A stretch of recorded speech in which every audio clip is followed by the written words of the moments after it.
to the Sanford Hall Report. I'm Rear Admiral Garry Hall, United States Navy retired, and I'm here with my co-host, Adriana Sanford. I think we've assembled a great topic today on cybersecurity policy. Adriana, why don't you tell us a little bit of what to expect in today's report? Sure. International cyber policy is actually a cross-cutting task, and it impacts virtually all areas of foreign policy.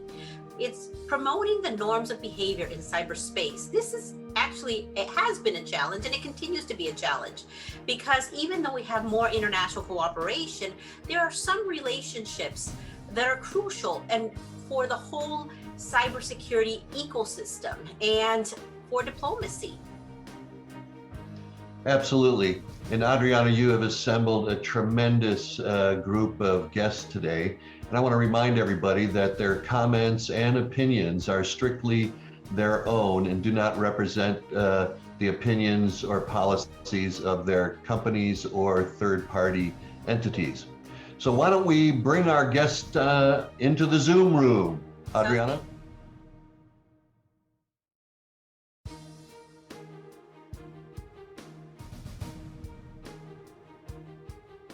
And we're back with our 5 distinguished guests on the Sanford Hall Report today as we talk about cybersecurity and international policies regarding to cybersecurity.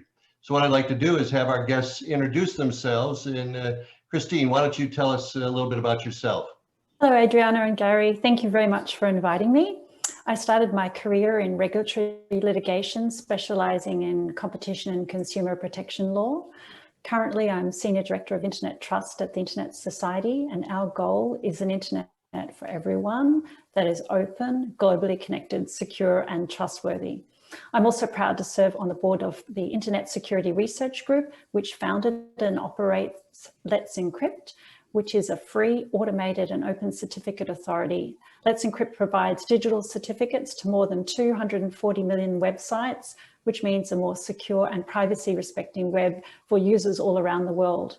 And on the privacy front, I'm co-chair of the W3C Privacy Interest Group, PING, where we undertake privacy reviews of web standards and provide guidance on how to mitigate privacy vulnerabilities and reduce fingerprinting. Today, however, I'm speaking in my personal capacity as someone who's passionate about security and privacy. Super duper.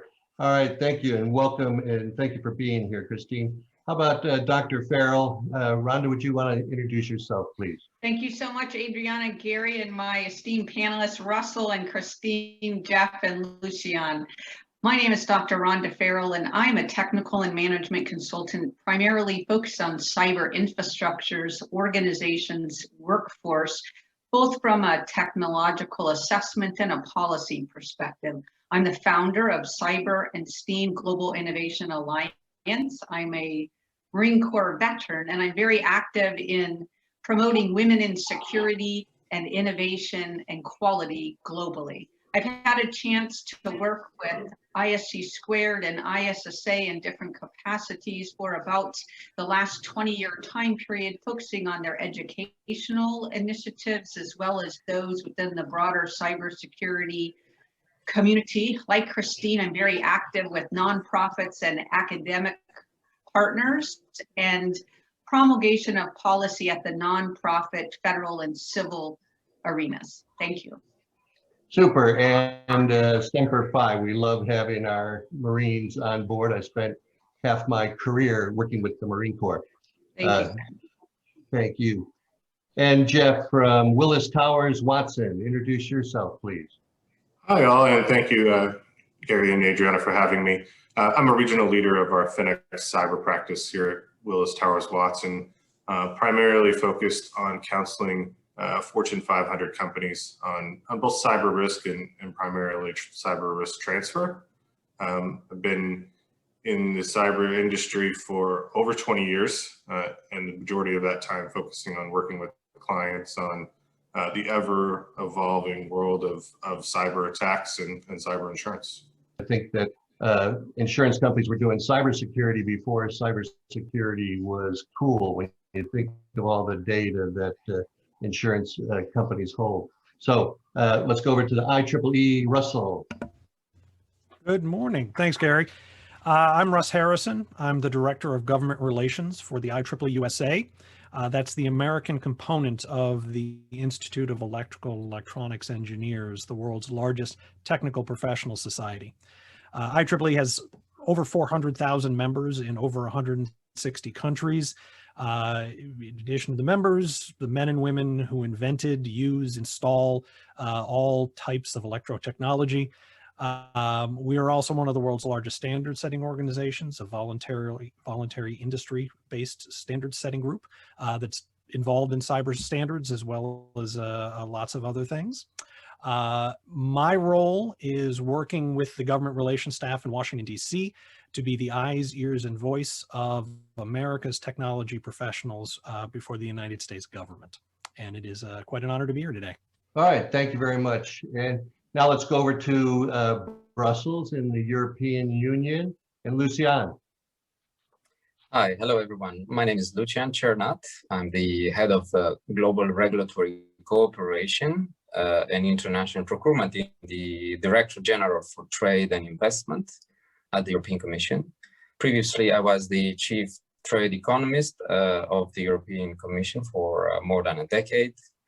And in my career, I have had various roles within the United Nations systems on development assistance, and also I was at the very beginning of my career a diplomat with the Romanian Foreign Service. All right, fantastic. So what a tremendous group that we have of experts from around the globe. Adriana, do you want to kick us off? Back in the day, in the 1990s, I remember the issues were dealing with a need for predictability of results with regards to negotiable instruments for Latin America. And in the year 2000, we were looking at Kathy's quandary and multi-jurisdictional conflicts. 2012, cyber became one of our hot topics. And now with COVID, we're starting to realize that unless we have a way of dealing with these conflicts of laws, they are creating issues for not only our executives in the tech industry, but for everyone, remote workforce, hybrid workforces. In order to compete, in order to sustain yourself, businesses and individuals need to understand these challenges, and that's kind of what we're here today to do. I'd like to start by asking Christine to give us an overview of what exactly is cybersecurity policy. Thank you, Adriana. I can't remember the number of times that someone has said, we need to define cybersecurity. Now, don't worry, I'm not going to give you a definition. However, what I've found is that for conversations in the policy space, it's often helpful to distinguish 4 different scenarios. First is securing the digital economy. The second is combating cybercrime. The third, I would call matters of national security. And then the fourth, I'll call cyber relations between nation states. So think of concepts like cyber peace and cyber warfare. The first scenario, the objective of securing the digital economy, is particularly interesting, and its place in cybersecurity policy setting is sometimes underappreciated. What we see is modern policy frameworks like the OECD recommendation on security risk management for economic and social prosperity, the APEC framework for securing the digital economy, the 2018 Commonwealth Cybersecurity Declaration, as well as the ISOC AUC Internet Infrastructure Security Guidelines for Africa, recommend a collaborative approach among all actors that puts economic and social well-being at the forefront. Now, this may not seem significant, and it may even seem really obvious, but if the objective is simply to stop something bad rather than protecting what we value, we don't have any guide as to how far to go with our policy or technical measures. And, you know, if I were to take an extreme example, take away the internet and we'd have no more botnets, or at least as we currently understand botnets, but we also wouldn't have the internet and the benefits that it brings. So the cultural and legal environments of these frameworks that I mentioned earlier vary quite significantly. But nevertheless, there's a very strong commonality in their principles and practical recommendations.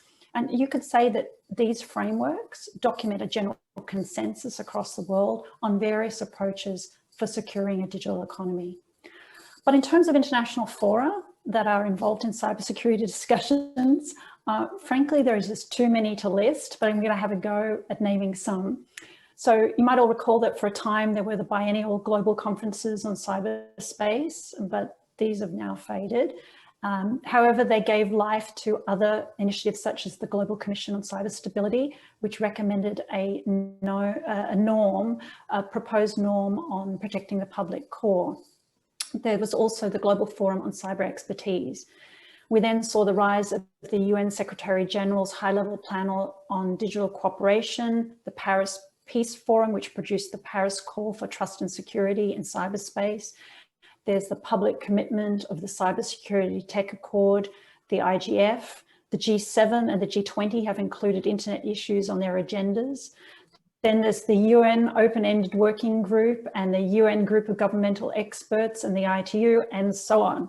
But in a first, the African Union set up an Africa-wide cybersecurity coordination and collaboration committee, which is a multi-stakeholder group to build capacity and share knowledge on a Pan-African level. But to close up this question, as cybersecurity is often equated with national security, there can be a tendency for governments to regard this as a government-only zone. And we see this with the rise of multilateral agreements as the vehicle for cybersecurity issues and the inclusion of internet issues in trade agreements. And what we also see is that the UN is on a path to develop a cybercrime convention, and there are also some members that would like to see a more general cybersecurity convention. Excellent. Now, those are great at the policy level. What are some of the, are you seeing any difficult discussions about cybersecurity? You know, when we have these high-level policies, can we trickle down to the actual operator? But what are you hearing that's interesting in your discussions, or some of the challenges? So things change, right? As an example, a couple of years ago, the Internet of Things was high on the agenda. But even though there's ongoing work in this area through the IoT Security Policy Platform, IoT Alliances and other places, it doesn't have the same front and center position. AI has taken that spot. And really, though I think we should be still using the term machine learning, I get it, artificial intelligence is more of an emotive term. And two of the most commonly cited issues there, of course, are bias and lack of transparency.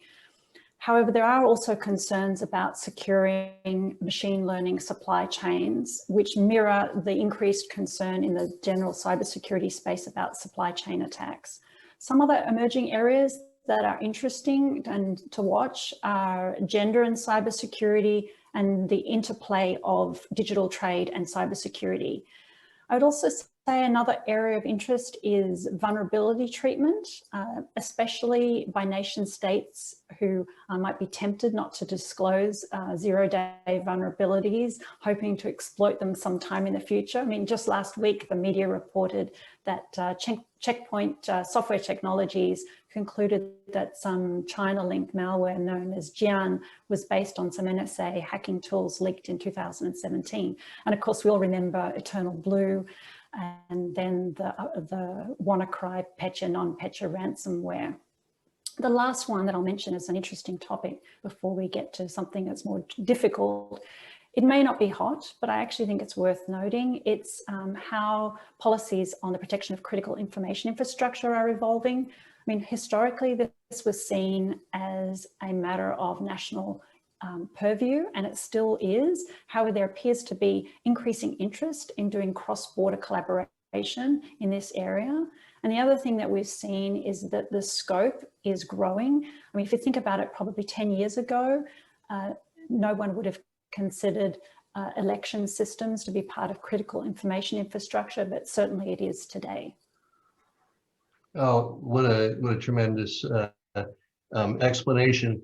And during your talk, you covered everything from Europe to North America to Africa. Lucian, do you have any comments about the international policy on cybersecurity and the connectivity between different nations?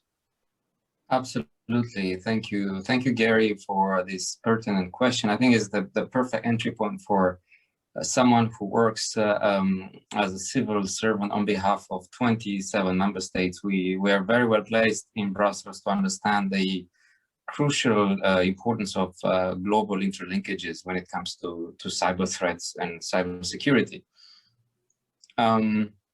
I think what we just heard about the importance of various elements in what used to be, first of all, at the beginning, more of a very niche topic linked primarily to what we would call the IT sector in particular, nowadays touches upon every single aspect of an economy.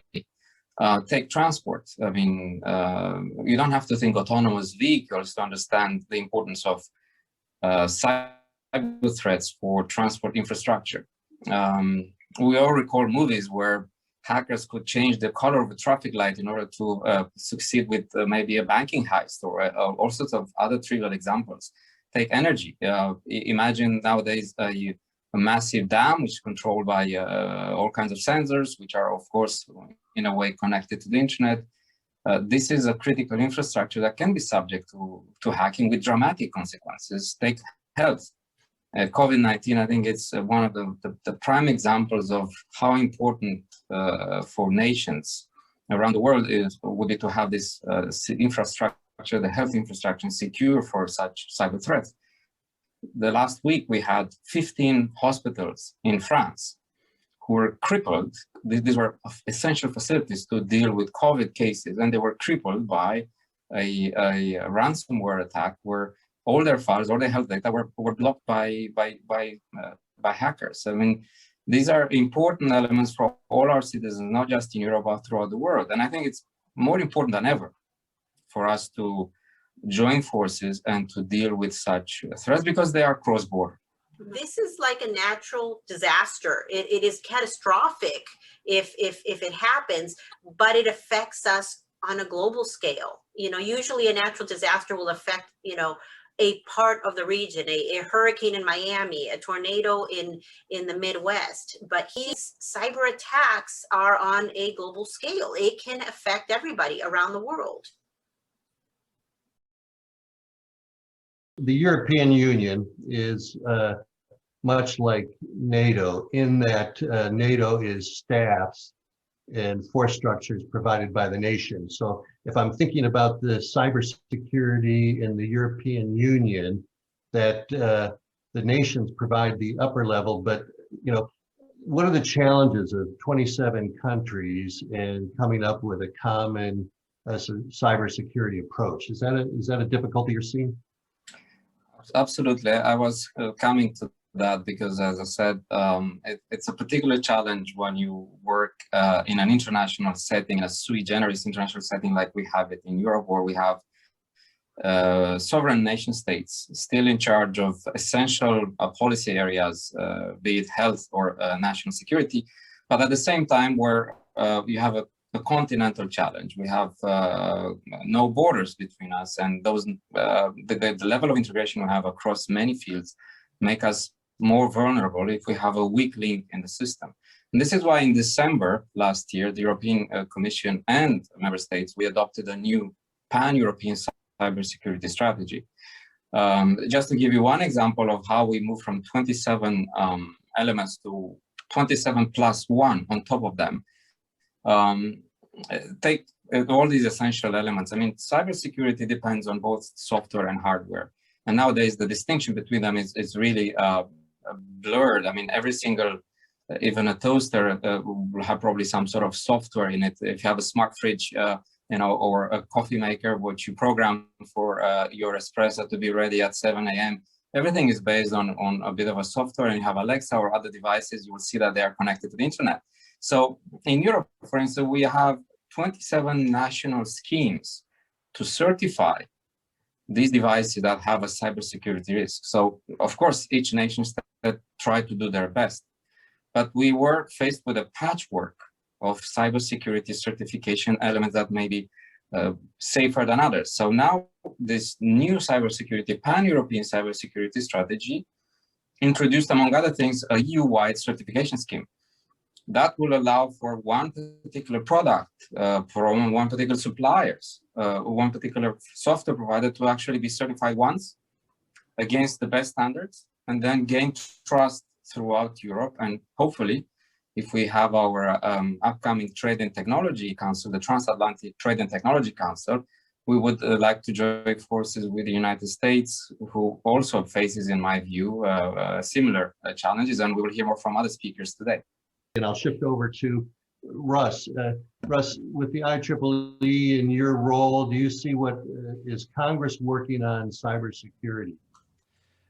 They are, but they are doing so cautiously, I think is the optimistic way of saying it.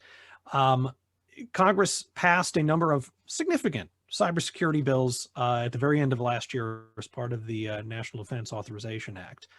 These rules put in place kind of the bureaucratic tools that the United States needs to develop a national strategy and be part of an international strategy on cybersecurity. So they're very, very good. But what Congress didn't do last year was kind of tackle the policy questions.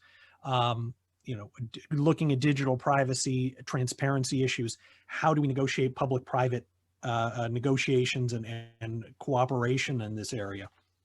Kind of the hard policy questions they've punted on, and they're going to bring it up again this year.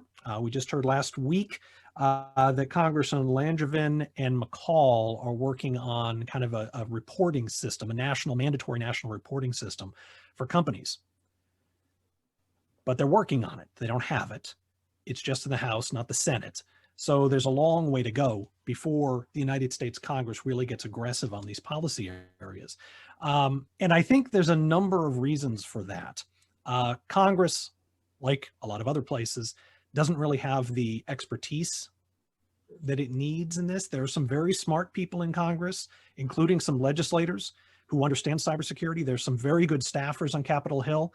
But for the average member of Congress, this is a really difficult issue for them. They just don't have the background for it. So they're being cautious, which is good. We also have America's federal system, much like the EU, that's causing some issues. Traditionally, how the United States deals with complicated questions like this is the states each take a stab at it, or at least a lot of them take a stab at it, develop their own rules, their own laws, and then the country kind of watches to see what works. And then eventually the good ideas percolate up, and then Congress eventually steals them and passes a national law. Well, that doesn't work particularly well in a cyber context for a couple of reasons. For one thing, state laws in this context affect everybody. We have laws in California, about 4 other states on digital privacy rights. They're not the same. The companies are, for the most part, national. And so you have a situation where companies have to comply with multiple state laws at the same time, which doesn't work particularly well. The cybersecurity challenge is moving so fast and changing so frequently that kind of the old system of letting the states figure it out it's not quick enough to deal with the problem. And the states themselves lack really the tools for getting their heads around this problem. I mean, cyber challenges are international. The states really can't work on an international level. And so they can't really develop the tools that are needed to deal with it at a state level. You also have a political problem. Cybersecurity is sort of a negative issue for most members of Congress. And now we're looking at this not from a technical standpoint, but from a purely political standpoint. If a member of Congress were to develop a law which would end the cyber challenge for the United States, it would end cyber threats entirely. It's not going to happen, but let's pretend it does. There are actually almost no votes in that, because most American citizens just assume that when they go online that they will be safe and their identities will be safe and their bank accounts will be safe.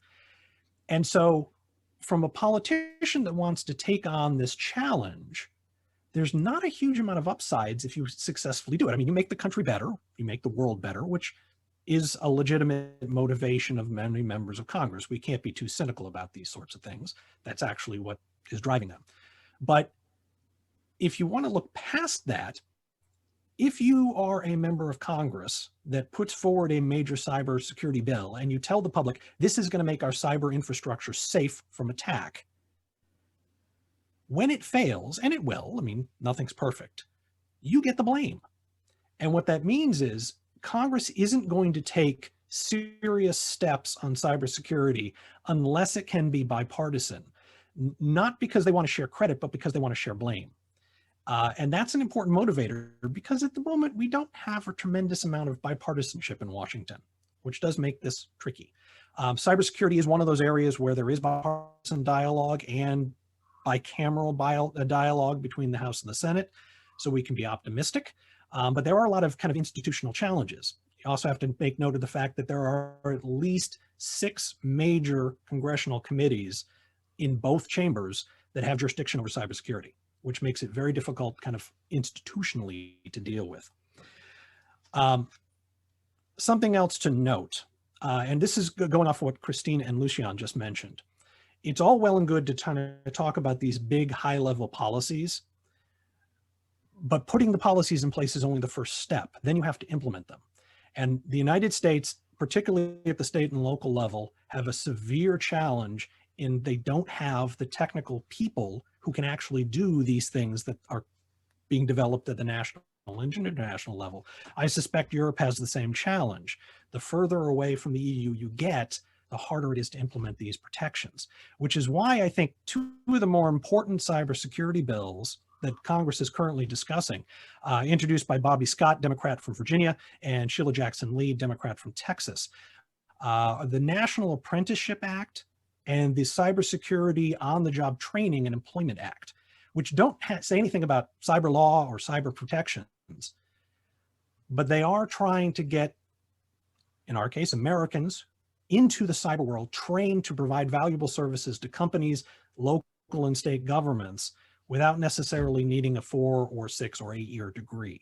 And I think that's an important part of the solution to our problem. You got to have the people that can do the work after you come up with the policies. So I expect Congress to take this seriously this year. We're expecting some major bills, probably not till late this year and next year, but it's a tough challenge. Yeah, and you know, I've met many Congress members of Congress, and yeah, they're not necessarily technical or cybersecurity experts. So it doesn't affect their bottom line policy. So is industry, you know, stepping forward and making a difference in cybersecurity? Do you have any comments on that? Because cybersecurity that affects a business affects their bottom line. Yeah, I actually think that's where the political pressure absolutely has to come from.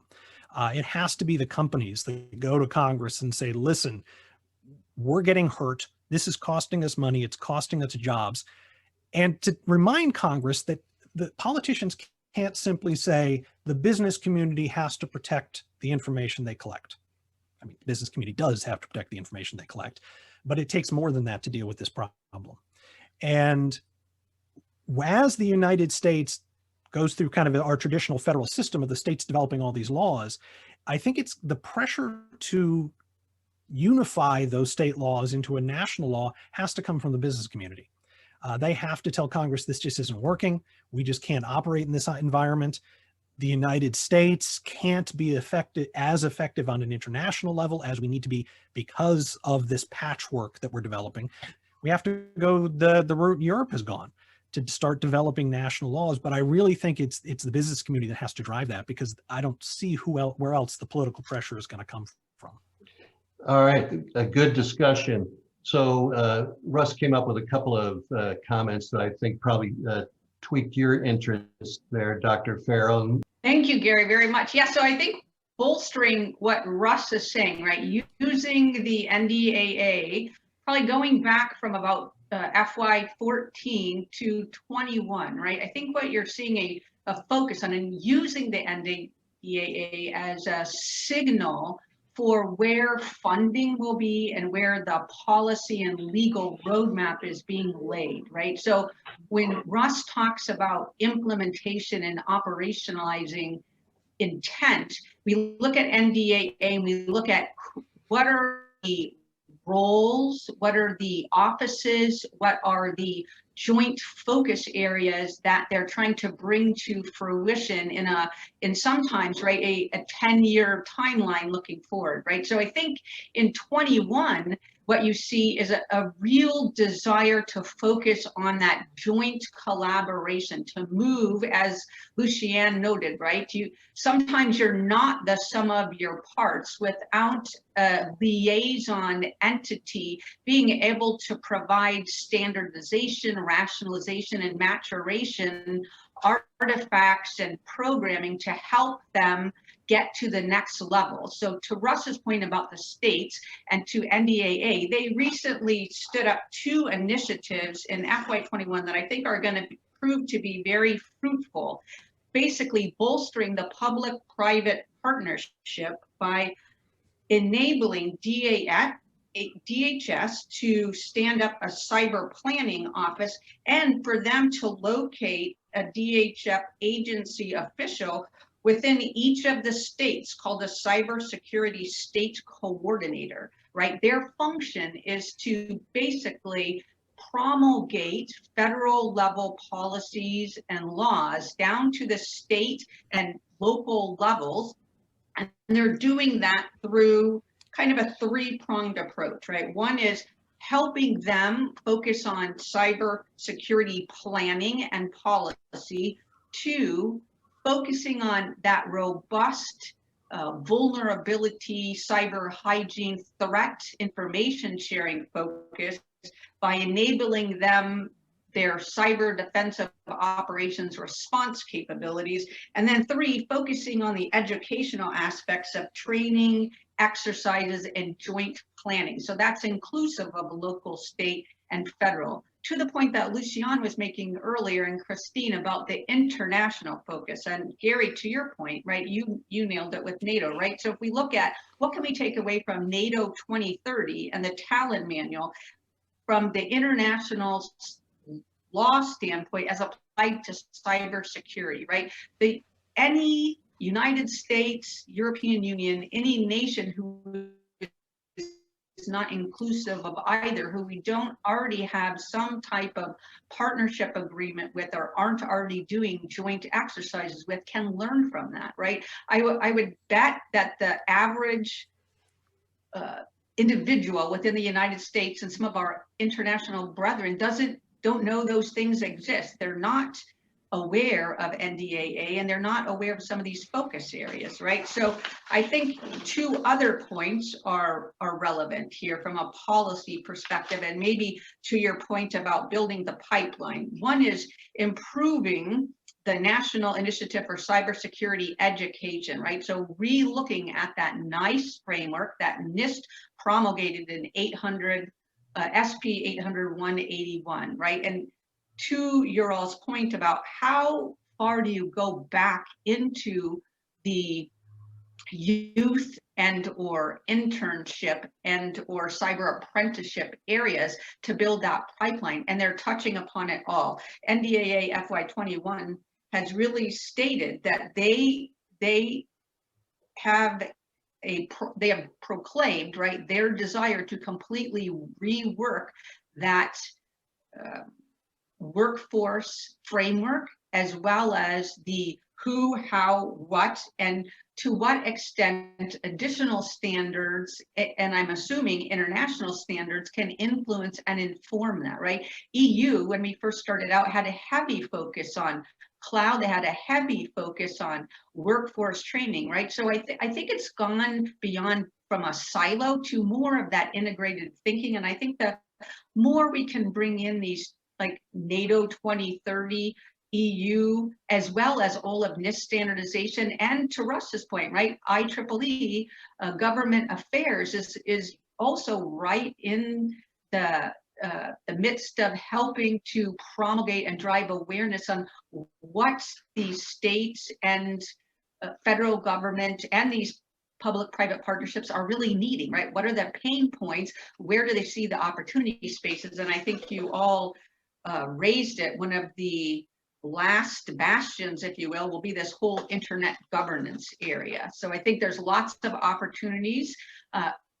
One last point, and that's, I think you see through these cybersecurity education initiatives, there's a couple parallel initiatives, and that's really how do they do scholarships for service within regard to the cybersecurity area, right? So cybersecurity isn't only about the technology, it's also about innovation advantages. It's about also the acquisition policy advances that are promulgating a focus on prototyping and experimentation and moving from that more formalized waterfall system development lifecycle to very agile development across both state and federal levels. And they do very much, in fact, through their virtual cyber training environments, especially in the COVID-19 area, work with their international brethren across multiple agencies and across the forces. I think you have seen from prior NDAA initiatives and looking forward where that is supposed to continue on into the future. Thank you. Oh, thank you. And speaking of the future, you know, as the old song goes, the children are our future. And I think we need to come up with policy on educating the youth on cybersecurity all through a curriculum. You know, it's hard to explain to my granddaughters the risks you take when you're using something like TikTok or along those lines. But the genie's not going back in the bottle. The internet is going to connect us more fully. And so education as well as policy is needed. So how is the insurance company or the insurance industry advancing cybersecurity? That's a great question. So over the last 3 to 4 years, the insurance industry really has taken a new, deeper look at cybersecurity. I think 5 years ago, the insurance industry as a whole really hadn't identified key issues and key areas of focus in which a company becomes more secure if they implement. Today, most insurance carriers are employing third-party vendors. They're making informal partnerships with technology firms, all with the effort and focus on trying to improve their insureds or companies' cybersecurity and cyber maturity. One of those that is consistent across the insurance industry is the training of employees. I think, Garry, as you had identified, whether it be on the, to pick on age, on the older end of the spectrum, perhaps not growing up with technology day in and day out, it may be more of a foreign issue and something that is new to an individual versus the flip side to that. The younger generation grew up living online and many of them track every moment of their life via phone or TikTok. And those two ends of the spectrum need to come together and find an education point to understand what's going on within their cyber environment. So why don't we go around the room and first go to Christine, from an expert in internet security. So thank you, Garry, and thank you, Adriana. So I was thinking about when we used to talk about the security risks of bring your own device. And now really what we have to think about is the security risks of bring your work to home. It's really changed the security perimeter that businesses and governments and other organizations need to think about. And as you said, Adriana, with our increased reliance on the internet during natural disaster and during pandemics, it's clear that cybersecurity needs to be a priority. One thing I will mention, though, is not to forget all of the volunteers and people from the research and academic communities who are quietly working behind the scenes, improving the technical measures that we can use to improve the security of our interactions online. And in fact, during the pandemic, a large number of collaborative groups have popped up specifically focused on cybersecurity risks during the pandemic, working together to block and take down malicious domains and other scams, spam and criminal activity. Yes, I think one of the things you mentioned is we work from home is the challenge of not only teaching people cybersecurity, but ethics and character, because a system can break down if an individual is working from home and decides to go around a VPN or switch to their home computer rather than their work computer. So individual cyber hygiene makes a difference. Lucian, why don't you give us your thoughts from a European perspective on effects of the pandemic, or advice you'd give to a C-suite member? Yes, thank you, Gary. I alluded already at the beginning of my intervention about the specific challenges that the COVID pandemic and cyber security posed to our national health systems. It was an opportunity for many badly intended individuals to put our system, which was already under strain, under additional IT strain. So we have, I think now in Europe, we've learned that lesson. There will be a new agency, for instance, that will be put in place as of 1st of April, which is going to deal with health and digital cybersecurity threats. A new pan-European agency precisely as mandated to deal with natural disasters, with health-related global pandemics, but from a digital point of view. So that tells you already how serious we take these kind of threats. But I wanted, as a final thought, also to elevate a bit our debate to a more strategic level, I would say. I mean, we can talk about technicalities, but it's not just about the hardware or software or malware or any other type of cyber threats. I think at the end of the day, when it comes to the EU and the US in particular, but also for globally speaking, there is a clear need for global cooperation. And in the transatlantic sphere, we share the same values. We have the same desire for our societies. We have the same democratic values. So we are naturally inclined to work together on such challenges. And I think we have to actually make one step closer to each other after a period where the EU and the US took a step backwards. I think now we have to take probably 2 steps forward and come closer, as I said, with maybe in this Trade and Technology Council that is now being worked between our administrations, but also beyond the administration. I very much like the question about how do we translate this to the ground level, to local authorities, etc. And if I can just take one quintessential kind of question that Henry Kissinger once asked, whom do I call in Europe? If I want to talk to Europe, whom do I call? I think we could also translate this question from a European perspective would be, whom do I call in the US if I want to talk cybersecurity? We in Europe, we don't have a single number, but I think we have a limited number of contact points which would make that conversation extremely useful. We have this cybersecurity agency that has been now given a new mandate. We have a lot at stake. We have 60,000 companies in Europe who specialize in cybersecurity. Many of them actually provide the essential elements to the national defense system in the US.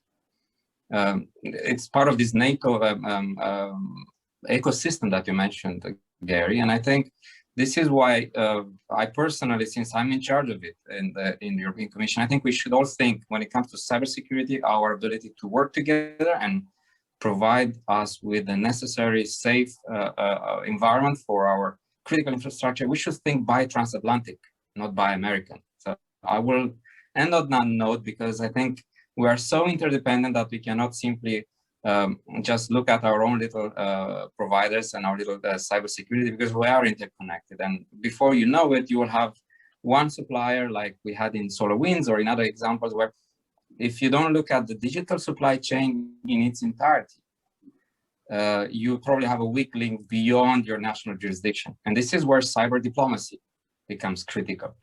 Yes, and Lucian, the one comment that you made me sit up straight was, who are we going to call in the United States? So I envision this is something the current administration or any administration should be discussing. I can picture the president in the Roosevelt room with all the cabinet members going, okay, I've got a message here to call, a call from cyber in the European Union.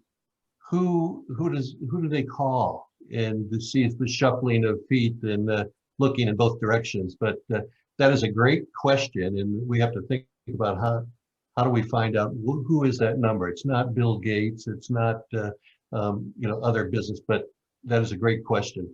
So Russ, what are your wrap-up comments from the IEEE? Well, I like you. I thought Lucian asked what I see as an irritatingly good question.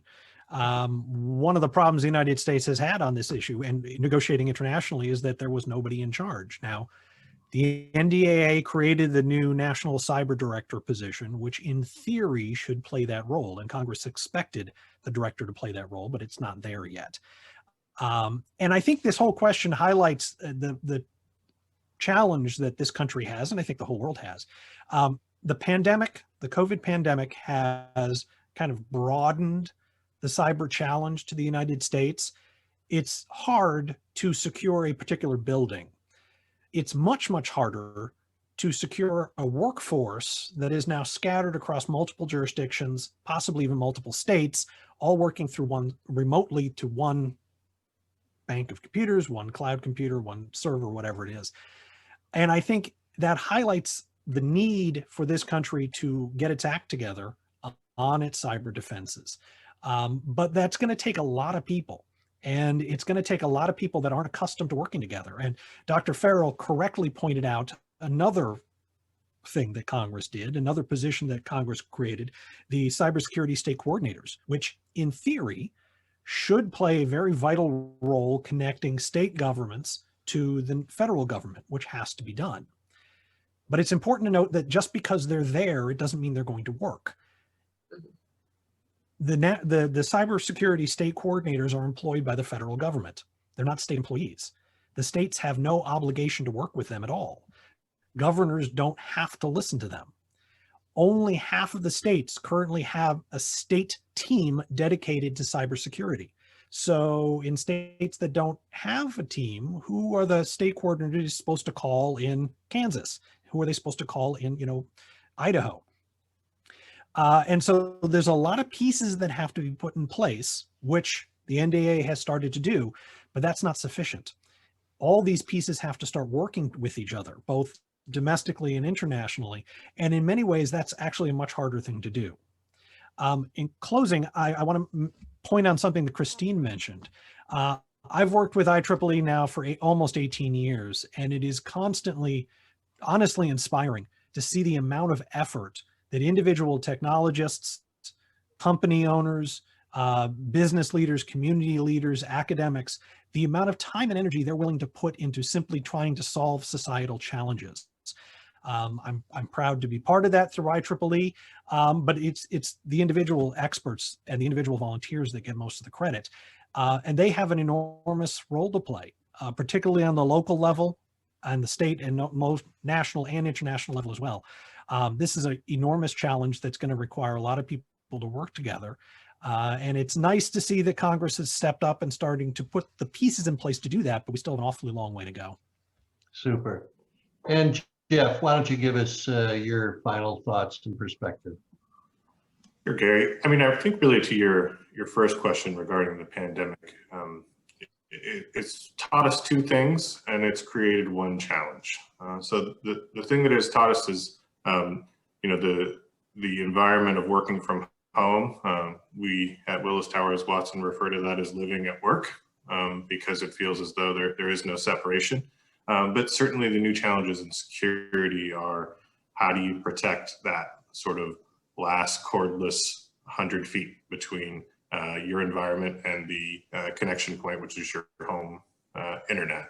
And that has become a real challenge, even down to how do you recognize when someone's 5-year-old has gotten a hold of the work computer and stopping that potential challenge.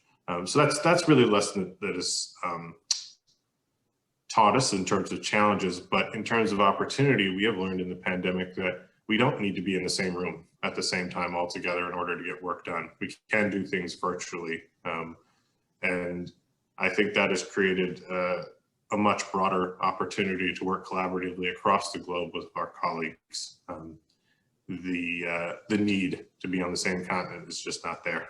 The time zones are obviously still a challenge. And the third is the upcoming opportunity or challenges, however you may look at it, is how do we return to work? There are many individuals that, whether it be a pre-existing condition or whether it be a changed family environment, won't ever be going back to the office. And how do we make sure that we create an environment that's inclusive for those that return to the office full-time, as well as those who never set foot on an office floor again. And I think that's a big corporate challenge for the C-suite to address in the coming years and months.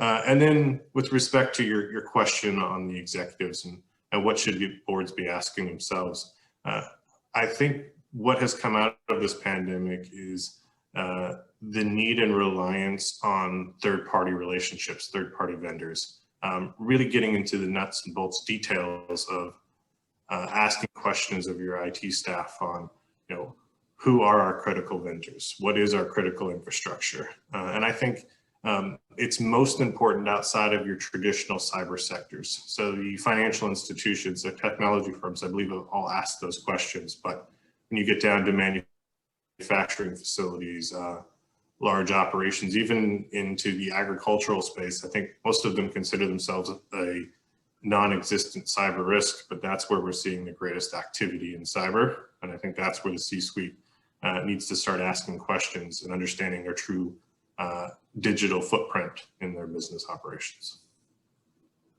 Super. And I want to leave the last roundup to Dr. Farrell. Can you give us your final thoughts? Thank you, Gary.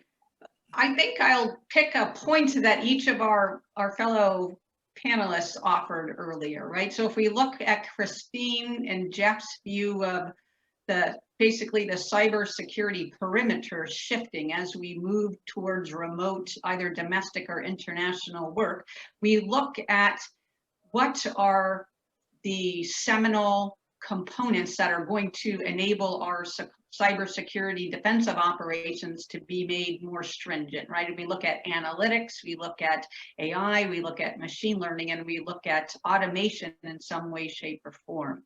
If you go to Russ's point about where can we strategically insert awareness and promulgation of policy and creation of new and synthesis, right? I think we have to look at the NDAA for that intent, right? That funding and that policy intent. And I think we saw that again in FY21 with the focus on both of them, right? And they have a point here about user activity monitoring and cyber security, right? So if we look at where they're trying to strategically insert DHS agency resources in that public-private energy building, and we look at what they're trying to do from a technological point of view, we can see that we're probably not going back to the old and normal. We're only going to be looking forward to how do we stay more virtual and how do we enable remote access on an ongoing basis.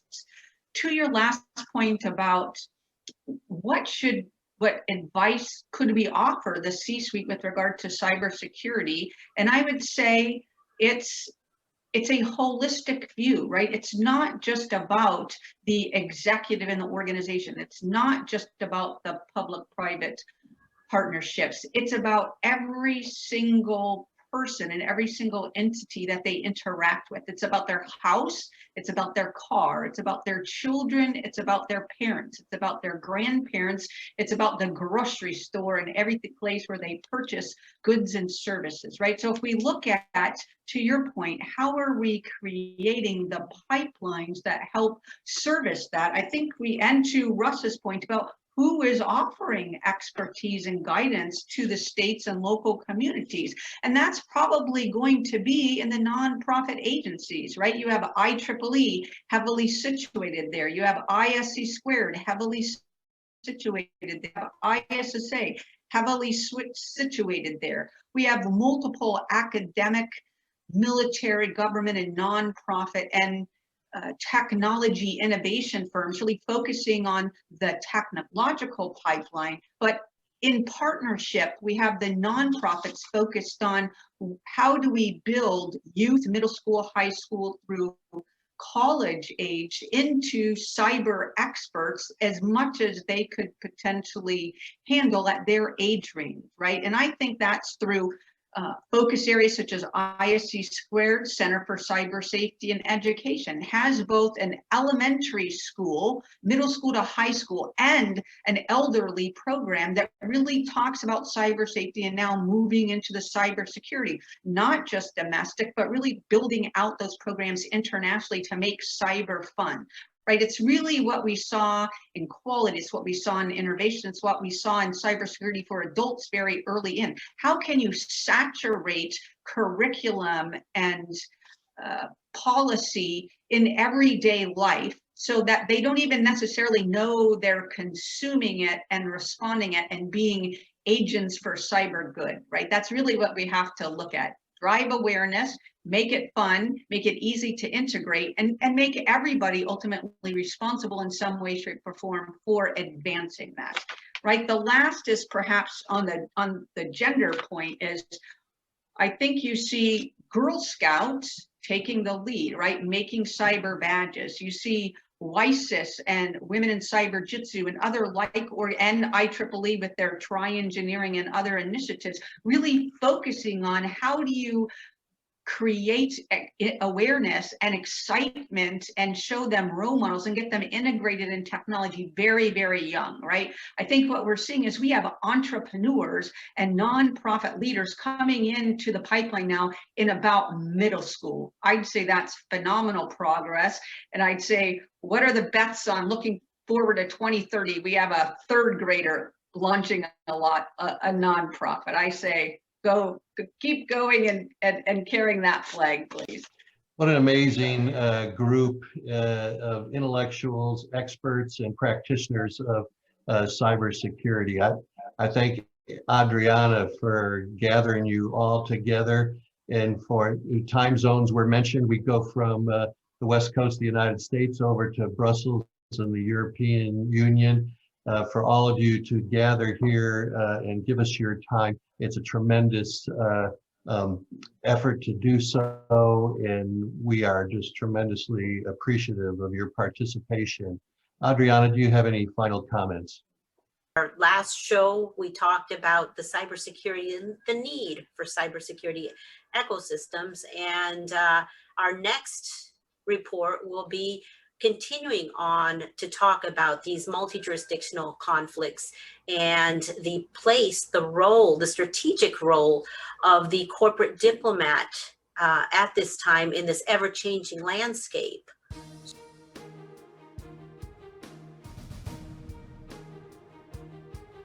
Tremendous discussion.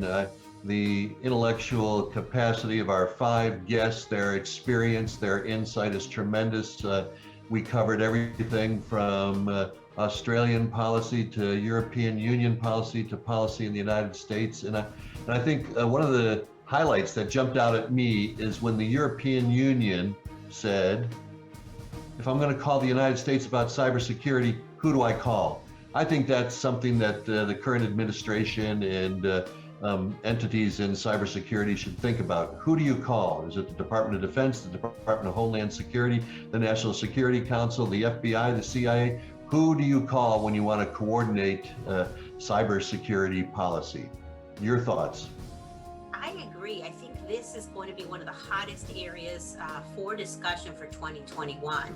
So again, to reiterate, what a tremendous report this has been with our 5 guests representing all the corners of the globe in cybersecurity, and the challenge is, while sovereign nations have borders, they also have cyber borders. So in the meantime, individuals can practice good cyber hygiene, educate themselves on some of the issues that are out there. And again, the Sanford and Hall Report doesn't tell you what to think, but challenges you to think. And I think we've provided a lot of material to think about in the cybersecurity policy arena. So if you'd like to learn more about the Sanford and Hall Report, please go to www.sanfordhall.com. And the Sanford and Hall Report, it is edited, researched, filmed, produced solely by Adriana Sanford and Garry Hall. Adriana, do you have any final comments before we go? Yes, I'd like to thank our sponsors, Berkshire Cochran and Rowe, and Willis Tower Watson and Puga Ortiz Ahogados for sponsoring the press releases, as well as the University of Oklahoma Michael F. Price College of Business, where our episodes are available.